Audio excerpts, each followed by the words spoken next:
The victim mentality, it's starting to creep in to the conservative movement, the Republican political party.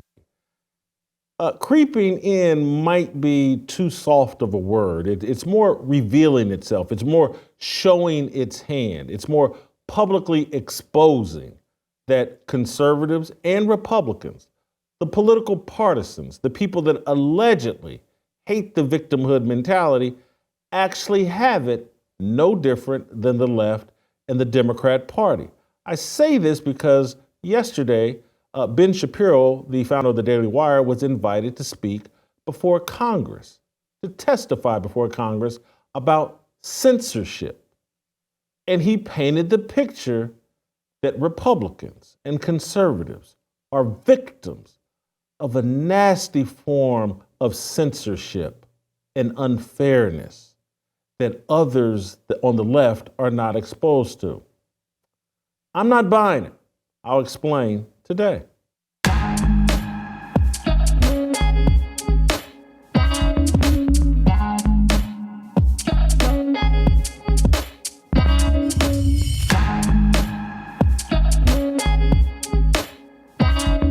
Welcome to Fearless with Jason Whitlock. I'm Jason Whitlock, your host. Happy Thursday. Thank you for joining me. Awesome show planned for you today. We're going to talk about Ben Shapiro testifying before Congress about censorship. I've got some comments I want to make about Caitlin Clark and what ESPN is doing to Caitlin Clark and Angel Reese and the whole WNBA Rookie of the Year voting and ballot and trophy.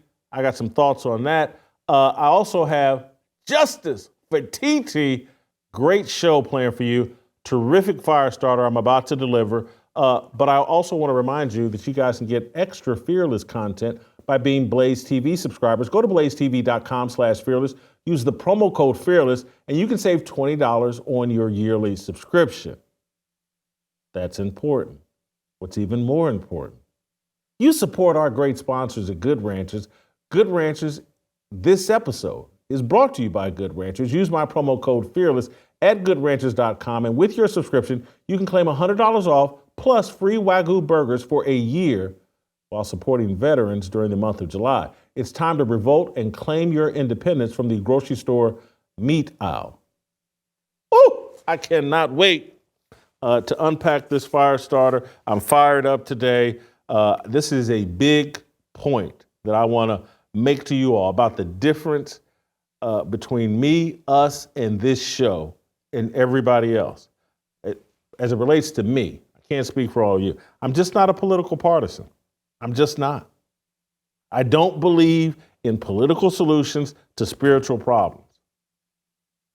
And too many of us believe that these politicians are going to dramatically change our lives, that Republicans, Democrats, somehow they're going to dramatically change our lives.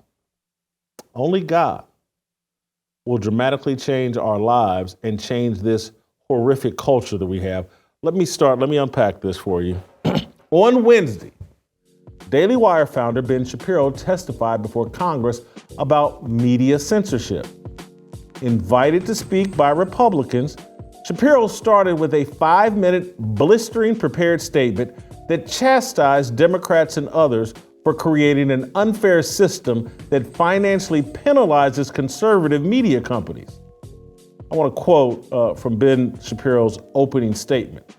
There is, in fact, an informal pressure system created by Democratic legislators, this White House, legacy media, advertisers, and pseudo-objective brand safety organizations.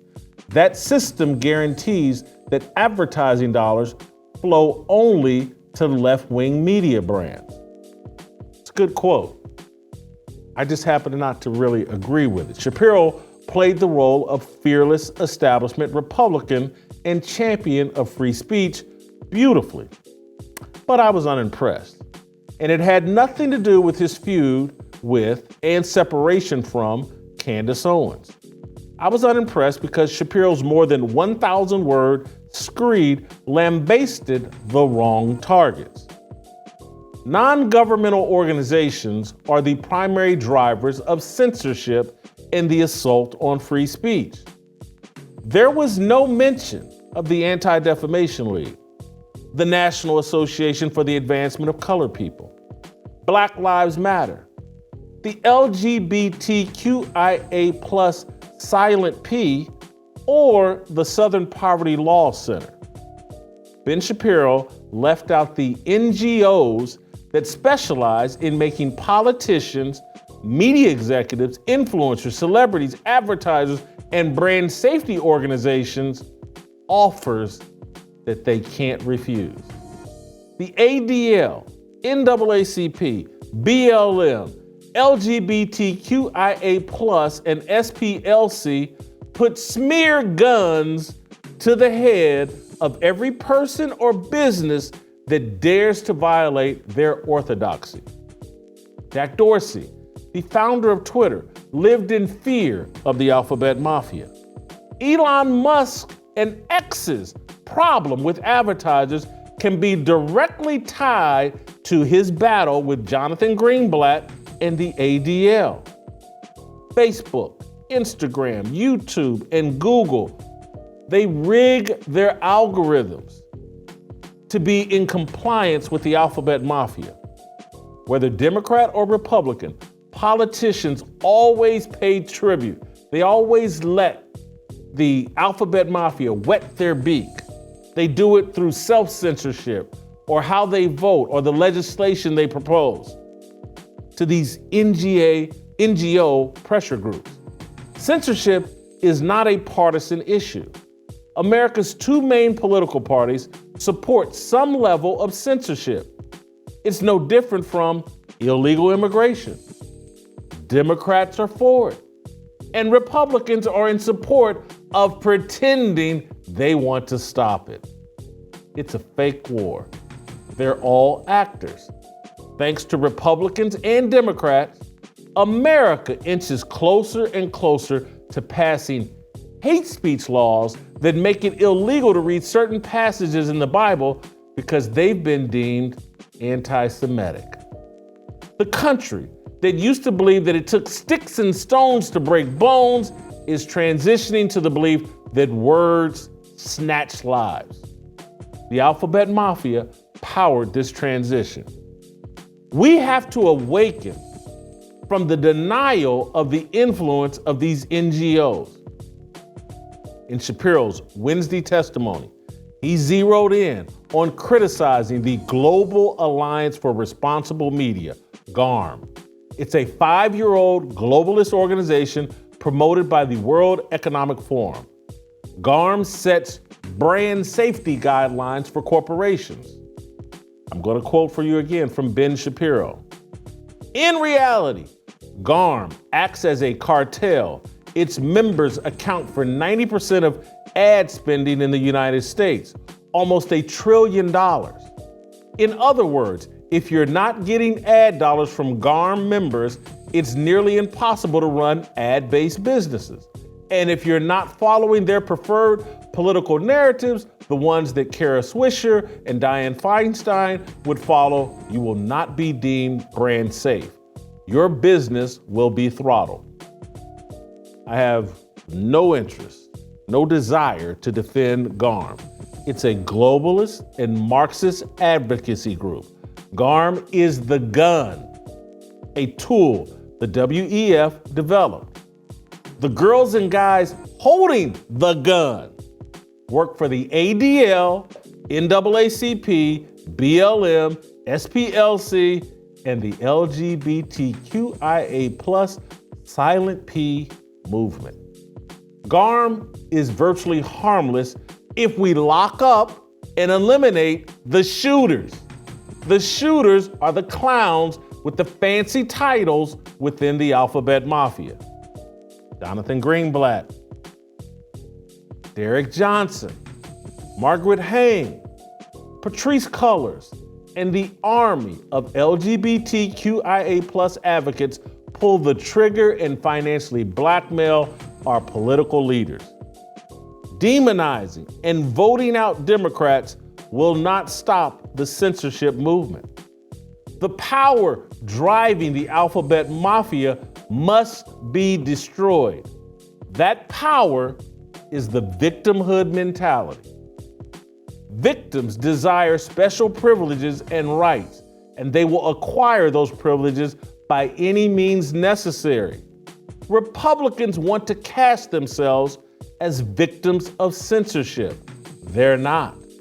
They're victims of their own cowardice. Same as American Christians. We, Christians, are unwilling to defend our beliefs without shame because we fear being smeared by the alphabet mafia. We want to be inclusive. God wants us to be exclusive to Him. That's my fire starter. Are you following along? I want to be fair before I expound on my fire starter and just full thoughts. I want to be fair. And so I'm going to play in full Ben Shapiro's 5-minute opening statement. It's a written, prepared statement. A lot of thought went into this.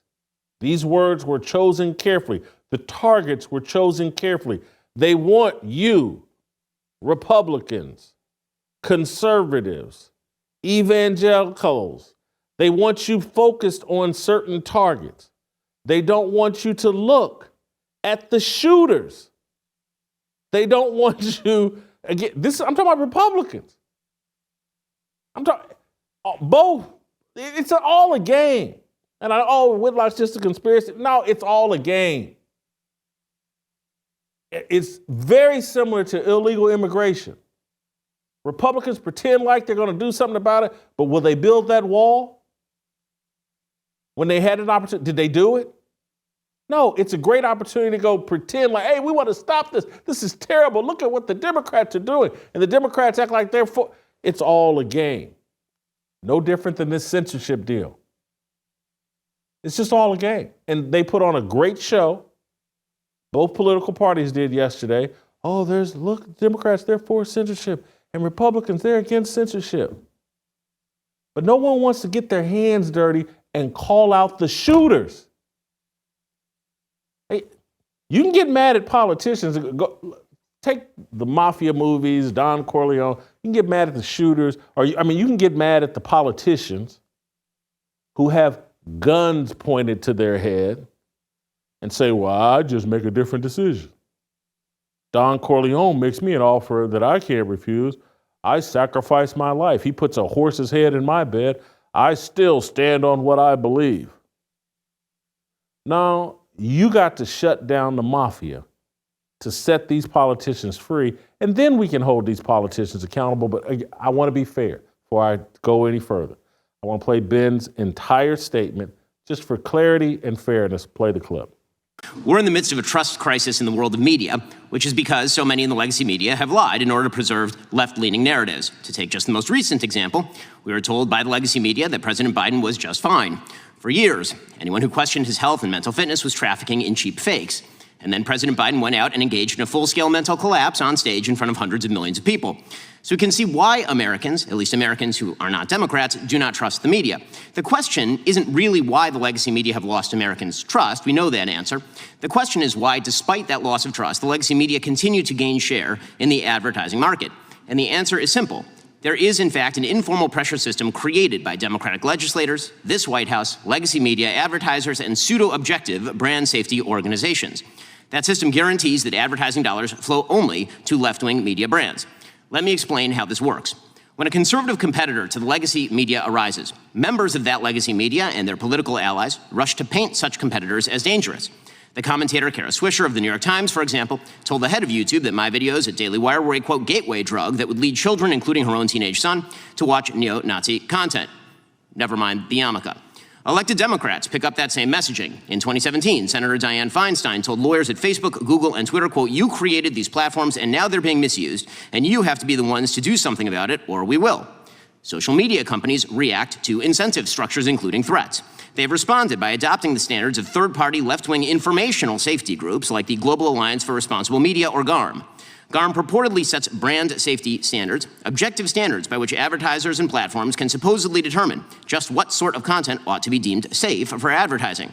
In reality, GARM acts as a cartel. Its members account for 90% of ad spending in the United States, almost $1 trillion. In other words, if you're not getting ad dollars from GARM members, it's nearly impossible to run an ad-based business. And if you're not following their preferred political narratives, the ones that Kara Swisher and Dianne Feinstein would follow, you will not be deemed brand safe. Your business will be throttled.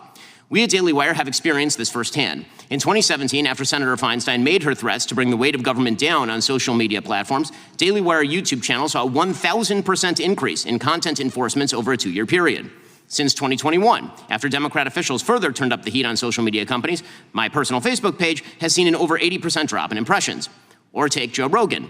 When Joe said that he had taken ivermectin after getting COVID, White House Press Secretary Jen Psaki pressured Spotify to take action, stating, quote, "We want every platform to be doing more to call out mis- and disinformation while also uplifting accurate information." Spotify complied. Spotify, of course, works with GARM. So, what are the brand safety standards that GARM uses? The standards begin with inarguable things that we've heard from the other witnesses, like preventing distribution of child sexual abuse material or stopping terrorism. But GARM doesn't draw the line at what is criminal, abusive, or dangerous. Their standards also include restrictions on hate speech, harassment, misinformation, or my personal favorite, insensitive, irresponsible, and harmful treatment of debated, sensitive social issues. Those criteria are highly subjective in theory, and they are purely partisan in practice. For example, last year, Daily Wire host Matt Walsh was fully demonetized on YouTube, a GARM member. Why? For quote-unquote misgendering, which to GARM is to say that men are not women.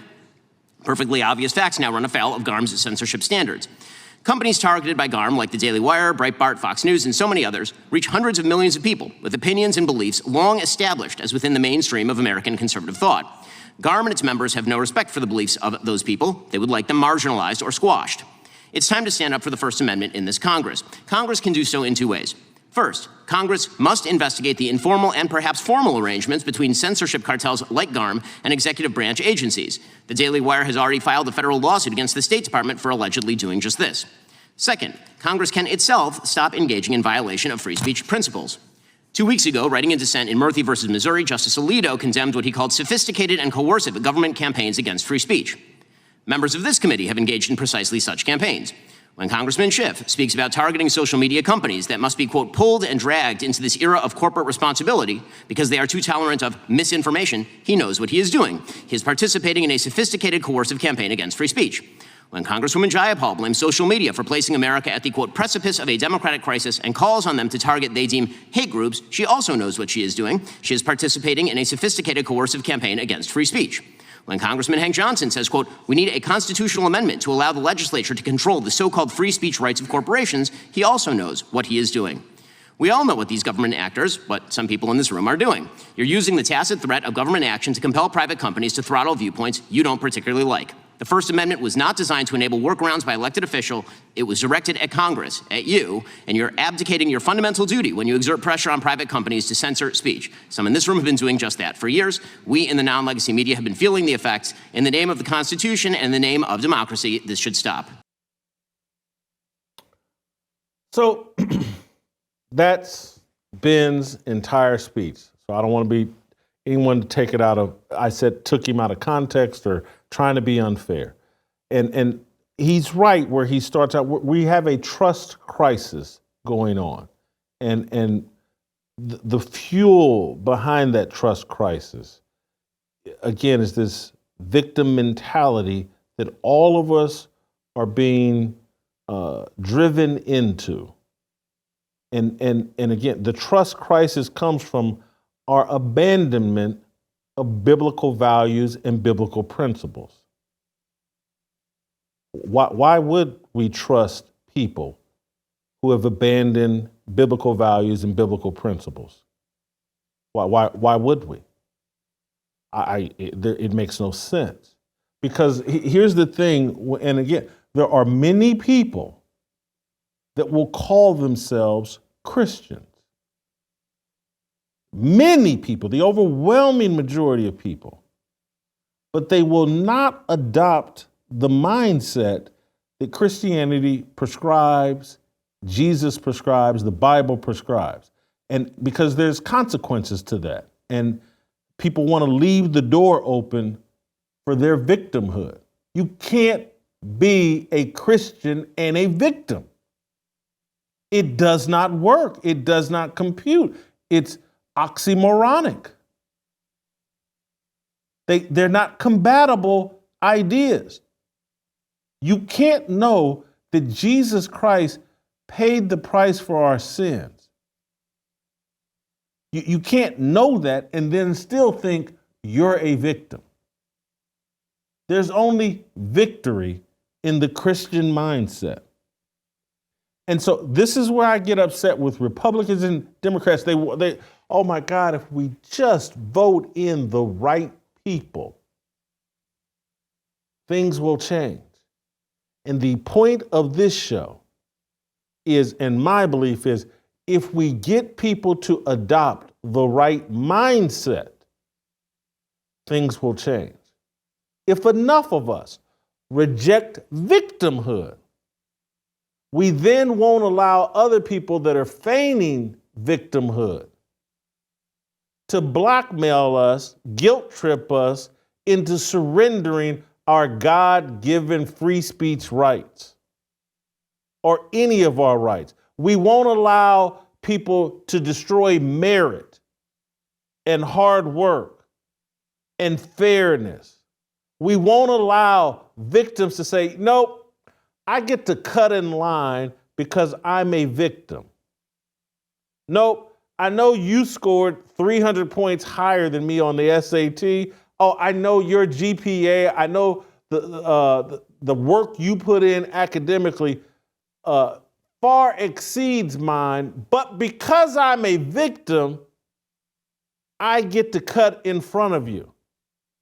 See, when you're a Christian and you know you totally abandon the victim mentality, you know you're filled with so much gratitude about the price Jesus Christ paid for us, you look at the alphabet mafia, the shooters, the ADL, the NAACP, the SPLC, BLM, LGBTQIA, you look at them and say, hey, buddy, I don't believe in victimhood. Miss me with all of that. And you don't worry about them smearing your name and reputation. You don't worry about persecution from the world. Let me take it back. Maybe you worry about it, but you know what your Savior did for you, and you muster up the courage to say, man, y'all gonna call me these names, y'all gonna smear me. I just gotta deal with it. I don't like it, but you're not gonna move me off this truth. Because there are days when I have those feelings of victimhood creep into my soul and into my mind. But I reject it because I have to if I want to be an authentic Christian. And so and these are small complaints, but it's stuff that irritates me. People punch my name into Google, people go to Wikipedia, and they read all kinds of distorted garbage about me. I put a lot of work into my career as a journalism. And Wikipedia does everything in its power to diminish it. I can sit here and cry about it and blah, blah, blah. It does no good. And I'm not going to make peace with the shooters. NAACP, ADL, BLM, all of them can hate me. All of them can use their power to smear my name and reputation, but I'm not going to back up off these truths. Call me a coon, or Uncle Tom, all of that. Oh, you can't, you're not one of the cool kids. Celebrities don't invite you to parties anymore. I don't care because my identity is in Christ. I can't be a victim. And I can't sit around and let the people that hate me or disagree with me, let me take that back. They don't disagree with me and they don't hate me. They hate Jesus Christ. I can't let them control my behavior. And so that's the only way to fight and stop censorship and to protect free speech and to protect fairness and merit and a culture that makes sense. because the shooters, the people, the mafia that's pointing the guns to our head, they're taking merit and fairness and they're demonizing Christianity. They're oh, Christianity's racist, it's white. Christianity is nationalist. They're demonizing Jesus Christ. That offends me. And it makes me want to get even firmer in my positions. That's the solution. This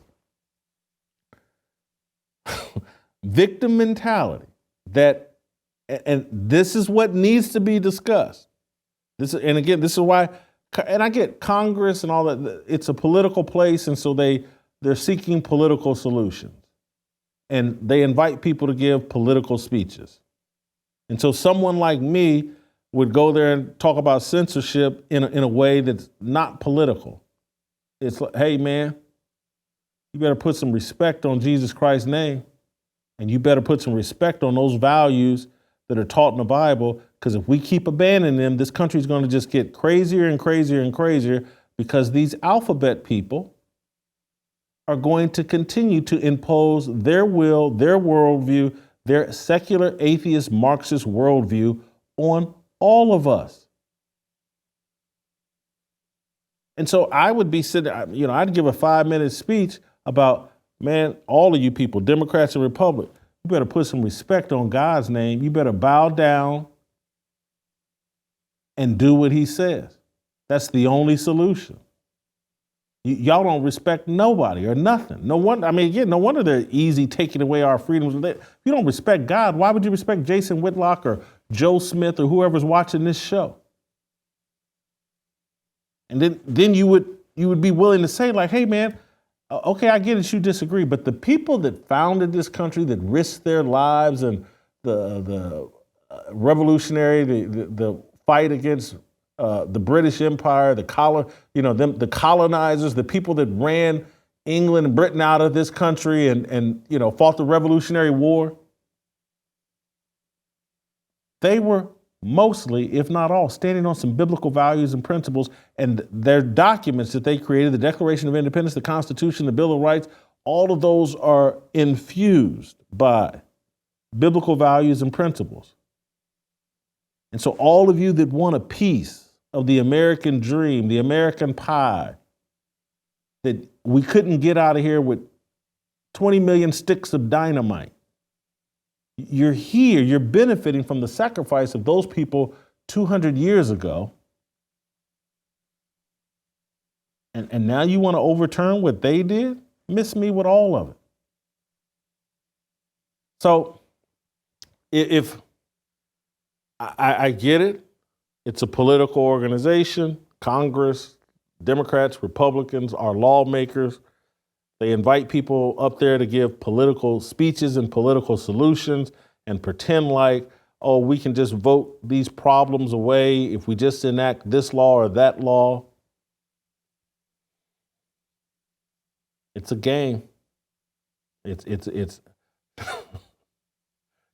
seriously, if Republicans really wanted to stop illegal immigration, it would have been stopped a long time ago. But anytime they get in position, hey, let's put a wall up, anytime they get in position to do any of that, that doesn't happen for some strange reason. But they love complaining about it. It drums up people to get them all fever pitched to go out and vote. No different than, the left tries to drum up people. Oh my God, they're going to reinstate slavery. It's all just scare tactics and fear mongering. One group appears to do a little less fear mongering than the other, and we somehow think, well, that group that does less of it is going to make things better. Have they? Have things, just look over the last 60, 70 years, have things been improving or going the wrong direction? Why is the whole message of Make America Great Again, why is that resonating with people? And it's resonating with everybody. You can say, oh, it ain't resonating with black people. Yes, it is. Because you talk to them and I talk to old people that my 85-year-old mother and her friends, they think they grew up in a better time than what we're living in right now. And they, I wish we could go back to that. That was great. It was a lot safer, a lot less of this BS. The further and further we let them inch us away from our biblical values and Christianity, the more. Give a Marxist a rope and he wants to be a cowboy. And we've given them all ropes. And then they put their little play actors in, Democrats, because they got puppet strings on the Democrats and the Republicans. And I'm sorry, Blaze audience. And I know that you think on November 25th, man, or not, is it November? What is it, November 5th? I don't know what. In November, whenever we vote, or whenever y'all vote, I'm sorry, whenever we vote. Now, let me keep it real, when y'all vote. You think things are going to magically change. When we repent and start forcing ourselves to be the first to obey God, then we'll be in position to draw a line in the sand with these other people that don't want to obey God, and then things will change. The next thing you know, there'll be some political leader that actually wants to live up to his biblical responsibilities, and he'll be worth voting for, and we'll start getting leadership that reflects our values. Until then, we'll get the theater that we're used to getting from politicians, and everybody will get up there and, boy, we just got to stop the White House, and we got to stop these politicians. Now, those gunmen back there that are telling our politicians, hey, we'll smear you no different than we smear Donald Trump, and we'll smear you no different than we smear everybody else. Black Lives Matter, NAACP, LGBTQIA, Anti-Defamation League, those are the guys holding the guns, smearing people, making them pay a price if they don't toe the company line. We won't talk about them. Let's don't even address that. We want to stop censorship or that form of censorship. It's no last thing, and I'll go and we'll get to my discussion of Caitlin Clark. But it's you've seen me make the argument repeatedly about these black racial idolaters that every day they just get up and talk about racism, racism, racism. And it's like they don't want to stop racism. They just want to benefit from it. And that's my point here. I'm not sure these people actually want to stop censorship. They just want to benefit from it. Are you tired of tossing and turning on those hot summer nights, searching for relief from the relentless heat? Cozy Earth has the solution you've been dreaming of. Introducing Cozy Earth's revolutionary bedding products designed to keep you cool and comfortable no matter how high the temperatures soar. Crafted with viscose from bamboo, Cozy Earth bedding regulates your body temperature, ensuring uninterrupted and refreshing sleep throughout the summer season. I've noticed a huge difference in my sleep ever since using these sheets. And good news, Cozy Earth has offered my listeners an exclusive offer. Simply visit cozyearth.com/fearless and use the promo code FEARLESS to enjoy a 30% discount. Cozy Earth's bedding isn't just about staying cool, it's about indulging in unmatched comfort. Their products have superior softness achieved through a meticulous selection of fabrics, materials, and weaving techniques. And here's the best part. With their 100-night sleep trial and 10-year warranty, you and I can invest in quality and durability with complete peace of mind. Let's prioritize our well-being and elevate our sleep experience today. Incorporate Cozy Earth into your self-care routine and discover the pinnacle of comfort and luxury. Remember, visit cozyearth.com/fearless to enjoy 30% off or use the promo code FEARLESS at checkout. And after placing your order, select podcast in the survey and then select Fearless with Jason Whitlock in the drop-down menu that follows. Transform your sleep and stay cool with Cozy Earth. Caitlin Clark, next.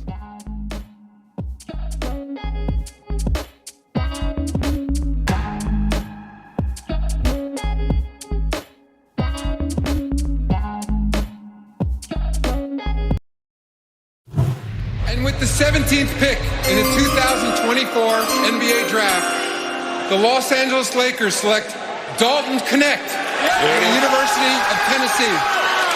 You got it there, Stephen A. Wait for it. Wait for it. Wait for it. Wait for it.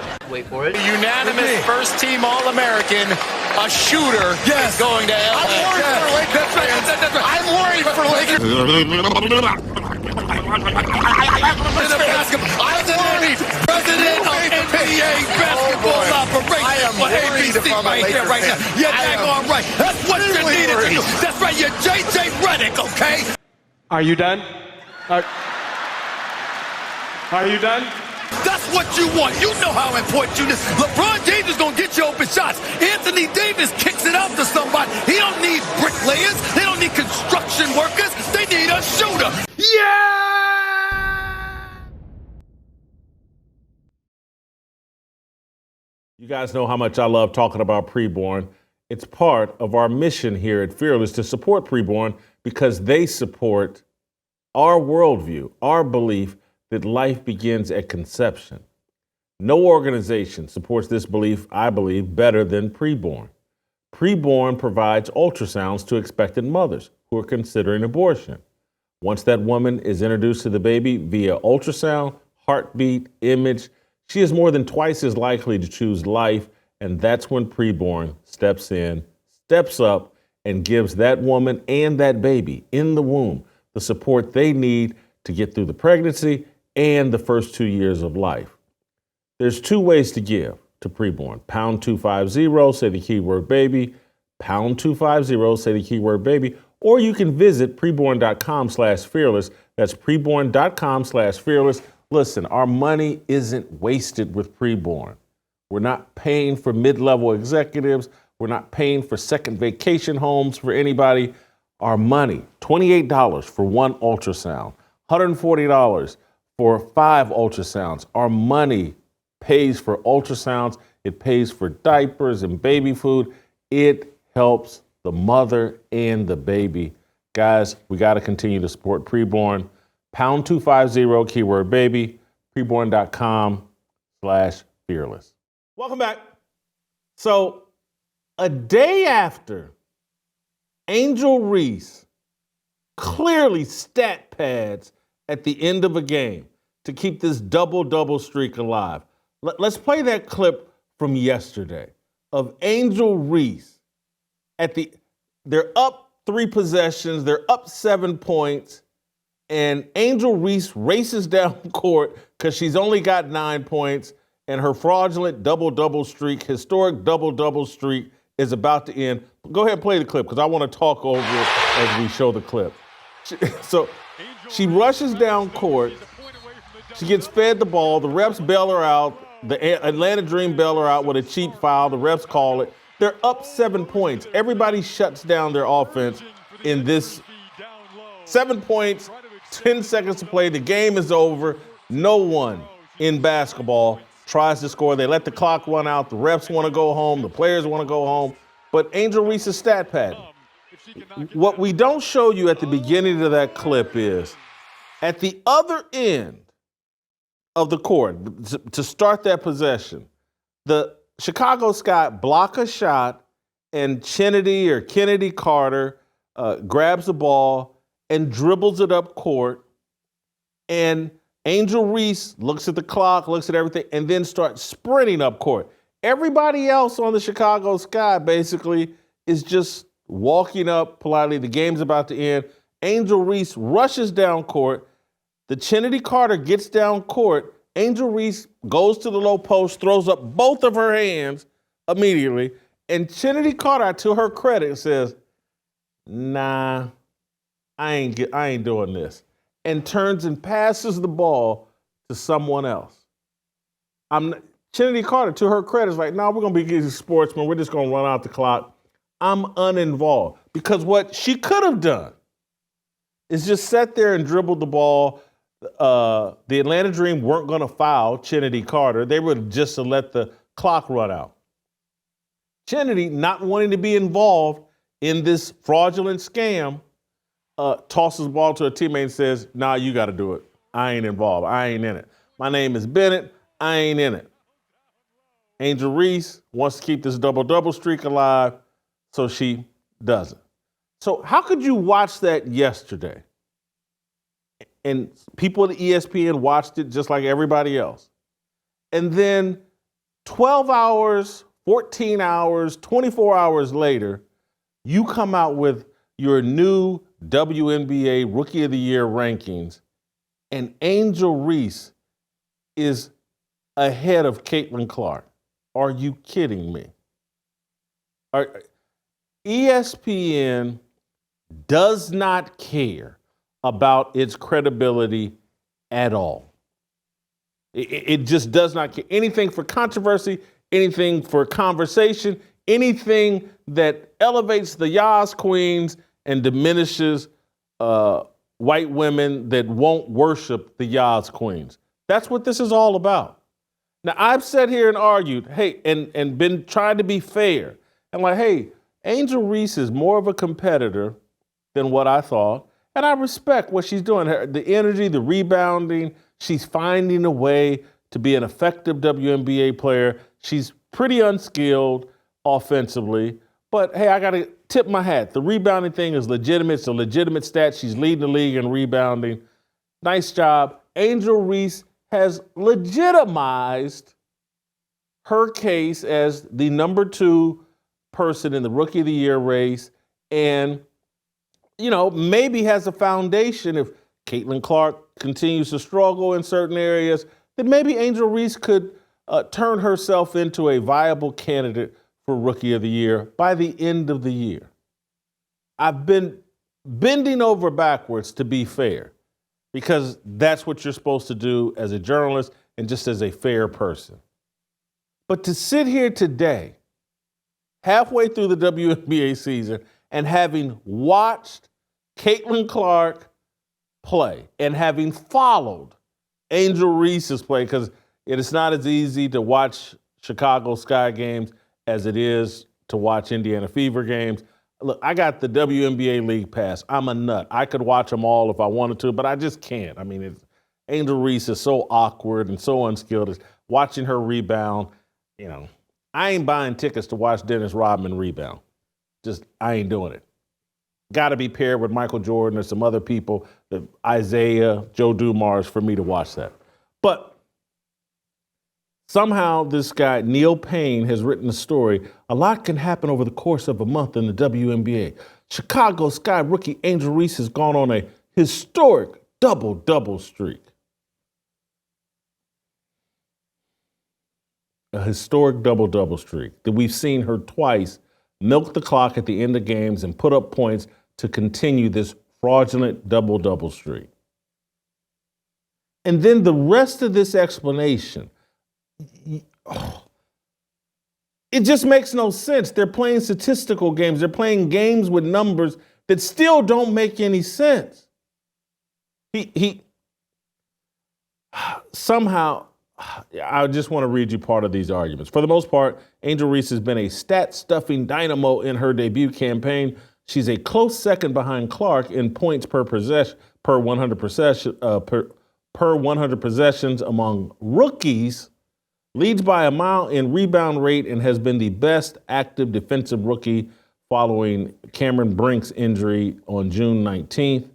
And aside from teammate Lindsay Allen, no member of the Sky has been associated with more of an uptick in the team's performance while on the court than Reese, who has overseen a 16.6 point improvement in blah, blah, net rating, whatever. I don't know what this is. Then they go into how she can't shoot. She's an inefficient scorer. She shoots 40% from point blank range, and that's got to improve, blah, blah, blah. But the alleged case against Caitlin Clark as Rookie of the Year, no player has improved more since the initial rankings. Clark, over the past month, averaging 18 points, 10 assists, 7.6 rebounds, a 63% true shooting percentage since mid-June. Where she can improve, they go on to talk about advanced metrics and blah, blah, blah. And they mention the turnovers still. And I get it. The turnovers, and some of them are sloppy and careless. But we got to cut this out. This woman, And I'm almost, this is where they force you, hey, don't be fair, don't be objective, because you give them an inch of fairness, they're going to take a mile of unfairness. So don't even legitimize their stupid arguments. That's the mistake I feel like I've made and others have made. We've been giving them inches of fairness, and they're taking back miles of unfairness.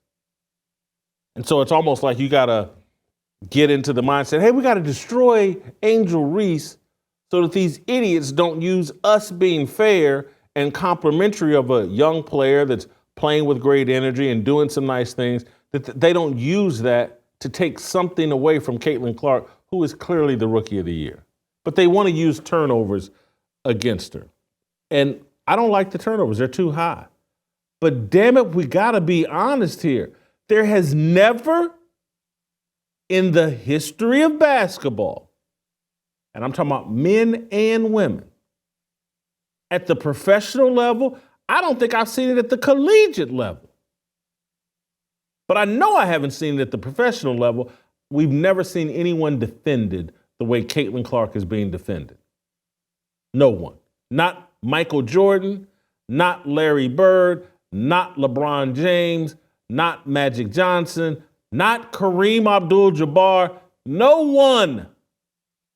They're picking this woman up three-quarter court and defending her the entire. And once she gets within 35, 40 feet of the basket, and if she makes any move towards the rim, they blitz her with a double team. The defender is so paranoid with Caitlin Clark that anywhere she goes on the court, she's right in her grill. We've never seen anybody defended this way, this type of pressure. Of course there's going to be turnovers, just from mental exhaustion, from facing that type of pressure. It's going to make you sloppy. It's just a fact. That type of pressure, constant, it gets in your head, you get frustrated, you make silly passes. We've just never seen anything like it. You show me anybody that's been defended this way, I'm talking man or woman, it hasn't happened. So of course there will be turnovers, and of course she won't be as efficient a shooter as we normally see. So just the unprecedented, this is, you know what this is like? This is like what we're witnessing is like when Wilt Chamberlain and they started changing the rules because we can't deal with Wilt Chamberlain. So we got to change up the rules. And at one point during Kareem Abdul-Jabbar's college career, hey, let's outlaw the slam dunk. He's too big. There's nothing we got to make it more fair for everybody else. And so they're not changing the rules, but they've changed the concept of defense.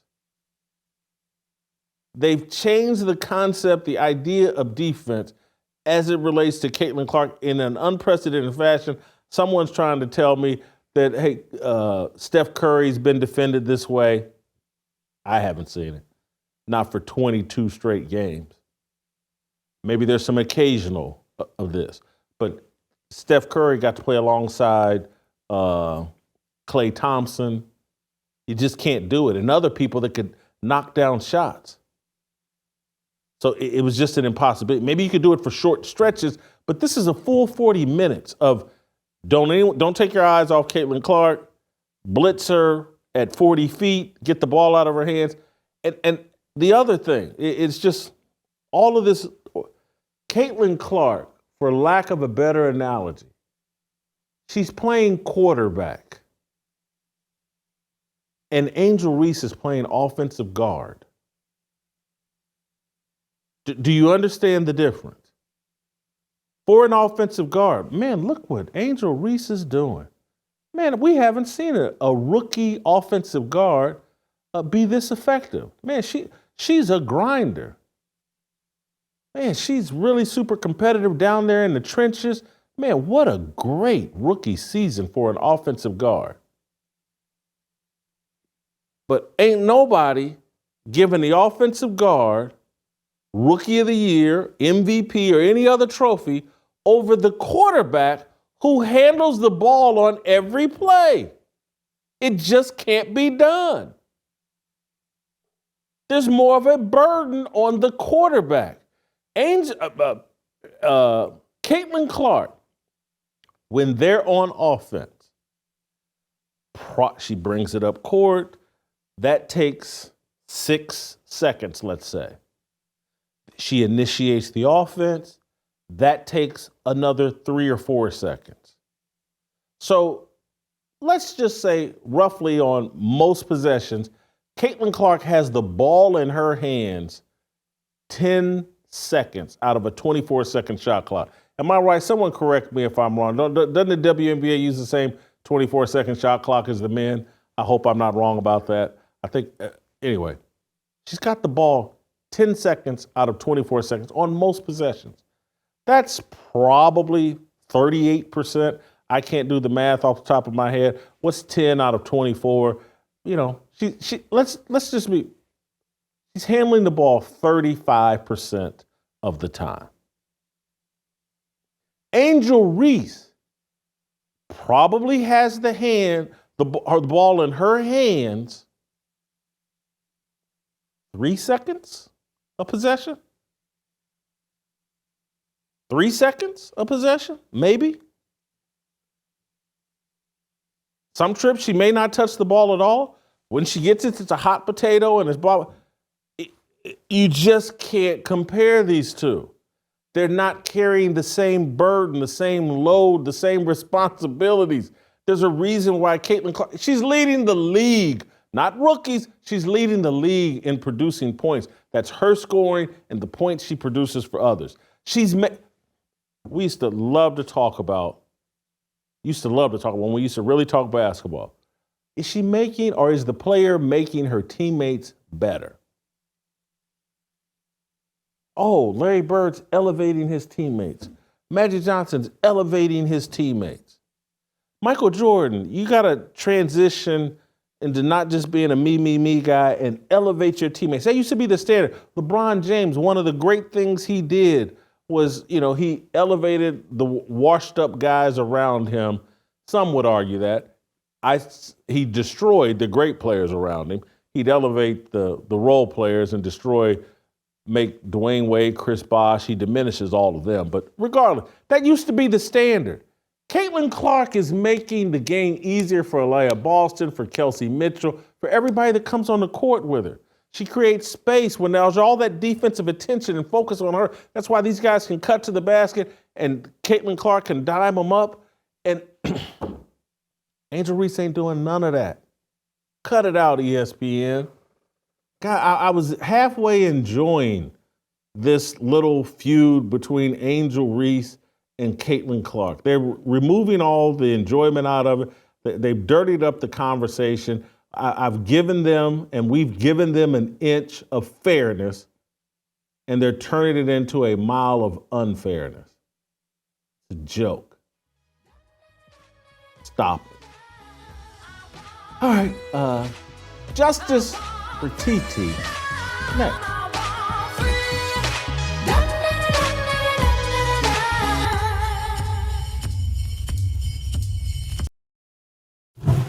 I saw a tweet that said you can really tell the health of the society by the people that they make famous.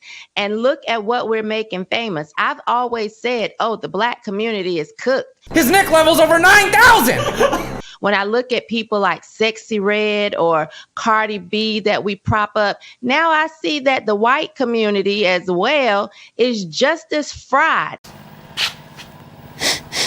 Smells sober. I'll fix that. Because I'm wondering what is happening in bedrooms that someone that says could be made famous like that. I'll be in my bedroom, making no noise and pretending that I don't exist. First of all, if you really know what you're doing, you don't even have to halt. There's enough saliva there for you to do what you need to do. Whoa! Hey.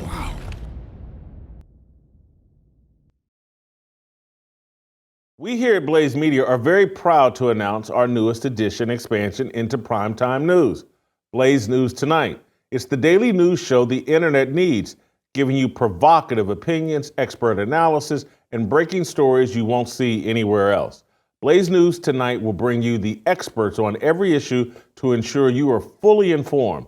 Join us as we dive into the day's most pressing issues with opinions and analysis that challenge the mainstream narratives. Hosted by Jill Savage and featuring Blaze News Editor-in-Chief Matt Peterson and Blaze News Senior Politics Editor and DC correspondent Chris Bedford, and many more of your favorite Blaze media hosts, including yours truly. Make sure to subscribe to Blaze News Tonight for your go-to source for unfiltered, hard-hitting commentary that keeps you informed and engaged. Blaze News Tonight launches on today, July the 11th.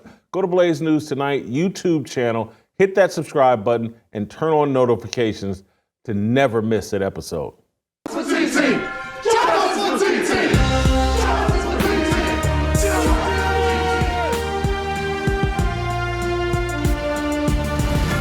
Oh, it's that time again. Justice for TT. Man, this is probably my favorite segment of the show. As we hunt for wrongdoings committed against black people by black people or white people or what, just the wrongdoings, all the different things, the struggles, the trials and tribulations that we have to go through as black people. Today's is a bit more lighthearted, but I want to show you, I think Megan Thee Stallion, Megan the Horse as I like to call her, why would some female rapper call herself a stallion? It raises red flags. Whenever Megan Thee Stallion shows up on my TV screen, I look away because I'm pretty convinced it's not, objects aren't what they appear to be. Why would someone call themselves Megan? Anyway, Steve Harvey has her on the Celebrity Family Feud and ask her a question. Let's play the clip. Name something you've done to your mate's feet. Megan. Massage. Massage.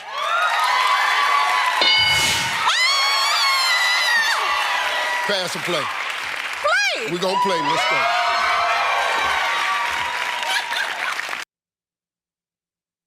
So that's Steve Harvey on the Celebrity Family Feud.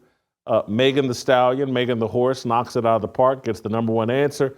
But of course, Twitter found a way to turn this into a thought crime of some sort. I'm being a little bit lighthearted, but I want to read to you a few of the tweets of people complaining about Steve Harvey and what he did here, this injustice.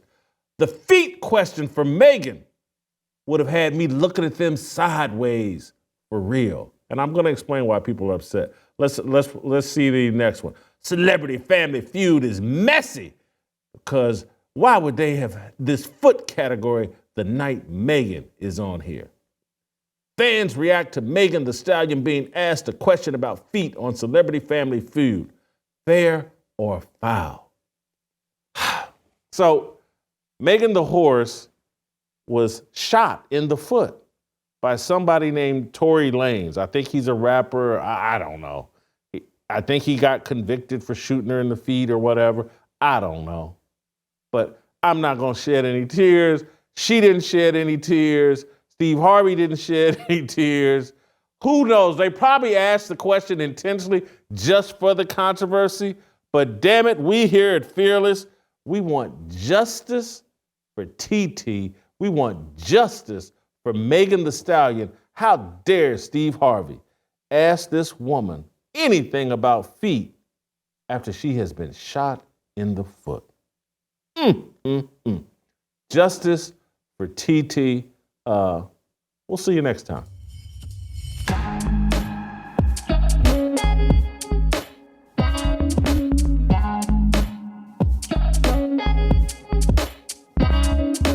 Waiting for the countdown, coming off the breakdown, standing in line for freedom. Looking for a breakout, feeling like a standoff, nothing in life like freedom. Came in like a fighter, striking like a ladder, making all these moves for freedom. I want freedom. No negotiation, my sister, no relation. We all just wanna have freedom. Sitting on a corner, never been alone. I'm breaking my back for freedom. Blessed, we are living, get back. We are receiving, all deceiving. We all wanna be free. We want freedom. I just want, I wanna be, I just